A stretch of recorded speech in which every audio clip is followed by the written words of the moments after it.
Welcome back to Dream Funders, delivered by Papa John's, right here on the campus of the University of Louisville College of Business. We've been watching Raymond and Pi pitch their new idea for a new app that connects people of similar interests when they're out having fun. Let's see if any of the Dream Funders are ready to connect with these local entrepreneurs and put up some cash.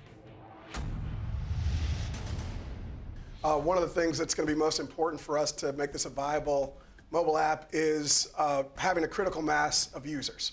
So ideally, this thing is going to work the best if you've got a high number of people that are using it, so you can in turn look and see how many people are out there are doing the same thing you are, or in venues where you might appreciate. Obviously, the lower amount of people that we have using it, the less effective it is. But on top of that, a big reason for our marketing and why it's a little bit higher is because we're actually going to be using a really like a saturation marketing strategy. So our app is reliant on users to provide more accurate results. The more users, the better the result. But instead of just total number of users, our success, I guess, is focused on user density. So let's say we have 200 users in a very small area. Their results are going to be a lot better than 10,000 users over a much more spread out area. So this means that we can actually use marketing to go city by city and build presence in those cities, which then builds a sustainable base for the user base as new users become introduced. I have a couple questions.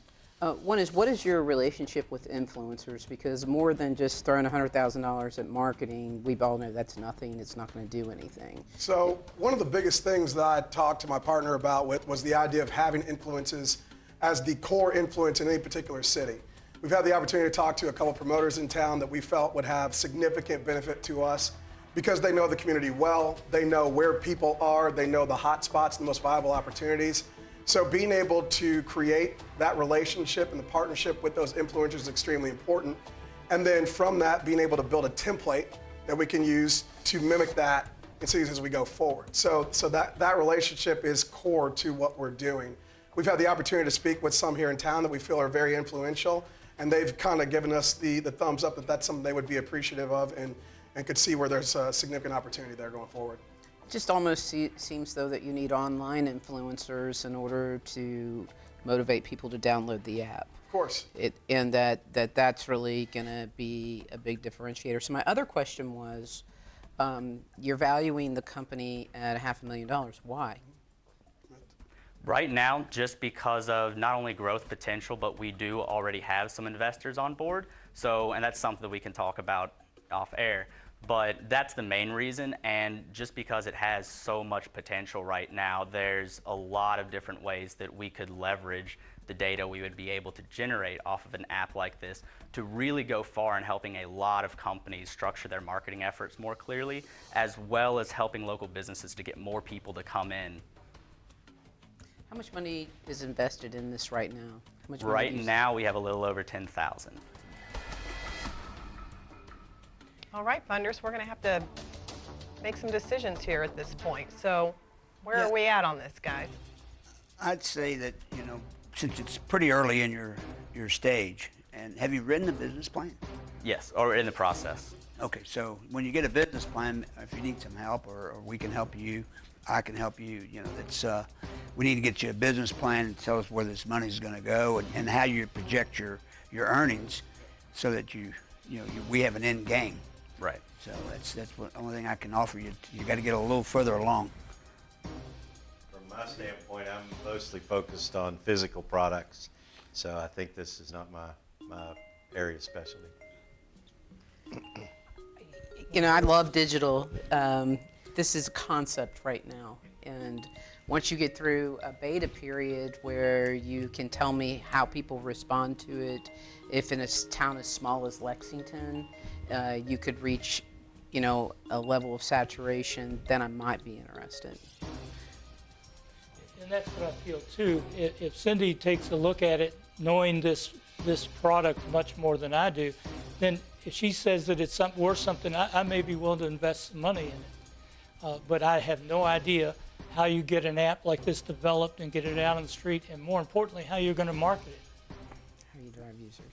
So Pi and Raymond, It looks like our funders are not quite sipping the Kool-Aid yet, but it sounds like they're willing to hear a little bit more. So next steps would be to just get some contact information and keep going, doing what you're doing. It's a great idea. I love your brand. Thank you. Thank you. The brand is great. So thank you so much for coming in. Thanks. Congratulations. Thanks. Let's hear now from our U of L business coaches. What did they think about the pitch? Here's Suzanne Bergmeister and Van Klaus. Well, Suzanne, these two entrepreneurs are very enthusiastic about this new app that they're developing called Sippin', but I'm a little bit concerned that they're entering a very crowded market with many other competitions. So perhaps one of the challenges they face is how do they get their app to stand out so that, number one, people notice them, and then number two, start to use their app, because that's very critical to the success of this business. I agree, Van. And on the flip side, though, big data is huge. And if they could somehow get to the number of users, that critical mass, where they could actually sell that data, it could be a pretty valuable company. However, valuation is not based on potential. It's based on risk. And I think that there's still a lot of risk associated with this young startup. Well, we're backstage after the pitch, and I just got to say, first of all, where does one find matching pants like this? You guys look amazing. Now, was this planned? Not part of the deal. It's just something that happened. It just actually, it just happened. You just matched perfectly Great well. minds think Total alike, right? mistake. It but, matched yeah. your brand perfectly. So how did you think things went? I think it went well. I mean, as well as it could have been expected. I mean, we always have a lot of work to do, and there's some holes in what we're trying to do. But those guys are great, and they helped us out with a bunch of ideas that will obviously help us grow as we go further. So Okay, you going to excited about connect afterwards? that. Yeah. Absolutely, Got some yeah. I good mean, contact we are really early stage, so you know, we kind of came in knowing that. Okay. So. Well, very good. Well, thank you so much for being here. We Thank you. appreciate it, Thank and you. I'm looking forward to hearing more about you guys in the future. Thanks for having us. All Thank right. you.